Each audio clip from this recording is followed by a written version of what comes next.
আজ যাচ্ছি আদিকে নিয়ে আমার শ্বশুর বাড়ি, কারণ আজকে আদির বড় মার বাৎসরিক, মানে আমার বরের ঠাকুমা, মানে আমারও ঠাকুমা হয়, তার আজকে বাৎসরিক। দেখো আদি কত সুন্দর করে তাকিয়ে আছে। ওকে নিয়ে তো বাইরে বেরোনো হয় না, কারণ ও এখন 3 মাস পূর্ণ হয়ে 4 মাসে পড়েছে। এত ছোট বাচ্চা নিয়ে তো বাইরে বেরোনো হয় না, তাই ও বেরিয়ে দেখো কত মজা করছে, আর ও রাস্তা দিয়ে হেঁটে যাচ্ছে। আর গিয়েই দেখো আদি শুয়ে পড়েছে বিছানায়, ও খেলু করছিল একটু। আর এদিকে মাসি একটু কাজ করছিল, অনেক রান্নাবান্না ছিল আজকে, কেননা অনেকে খাওয়ানোর কথা সেখানে। তাই মাসি ঘুরে বলছে কি হয়েছে, তাই দেখো মাসির কোলে কত ভালো করে আছে আমার আদি সোনা।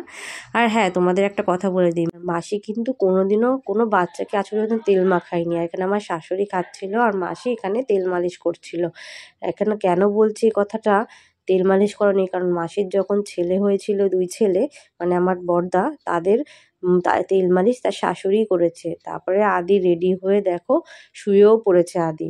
তার এদিকে রান্নাও হয়ে গেছে, দেখো এখানে খিচুড়ি, ঘ্যাট আর পায়েস হয়েছিল। পায়েসটা পুরোপুরি ঢেকে দিয়েছে, কারণ এর মধ্যে যেন কিছু পোকামাকড় না পড়ে আর না বসে। আর দেখো খিচুড়ির কালারটা জাস্ট ওয়াও, হেভি না?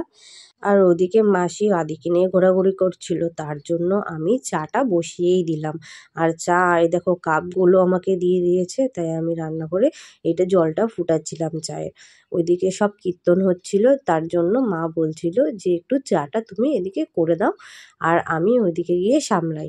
আর এই দেখো কীর্তন এখানে হচ্ছিল সবাই, আর এটা খুব আওয়াজ হচ্ছিল, যার জন্য আমি সাউন্ডটা একটু অফ করে দিয়েছি। আর দেখো ওটা হচ্ছে ঠাম্মি আমার। সত্যি আমাদের কাছের মানুষ কত তাড়াতাড়ি চলে যায়, তাই না? ভগবান কেন যেরকম করে আমাদের সাথে, উনি আরো অনেক বছর বাঁচতে পারতো আমাদের সাথে, একসাথে হেসে খেলে। আজ আদি হয়েছে, আদিকে দেখলে উনি আরো খুশি হতো না। সবার কাছে শুনতে পেয়েছি যে আমার বরকে, মানে আমার বরের নাম নব, তো আমার বরকে নাকি এই ঠাম অনেক অনেক অনেক ভালোবাসতো, সব নাতির থেকে বেশি চোখে আগলে রাখতো।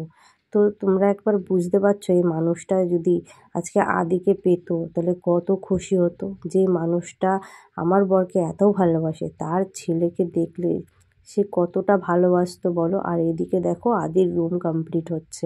হ্যাঁ, সামনের মাসে আমরা এই রুমে শিফট হব। আদি তো এখন বড় হয়ে গেছে, ঠান্ডার জন্য আমরা শ্বশুরবাড়িতে নেই, বাপের বাড়িই আছে, কারণ আমারও একটু রেস্টের প্রয়োজন ছিল। আমি সারাটা দিন কাটিয়ে আদিকে নিয়ে বাড়ি ফিরবো। আর আজকের ব্লগটা কাদের ভালো লাগলো অবশ্যই জানিও, আর সাবস্ক্রাইব করতে কিন্তু আমার চ্যানেলে একদম ভুলবে না।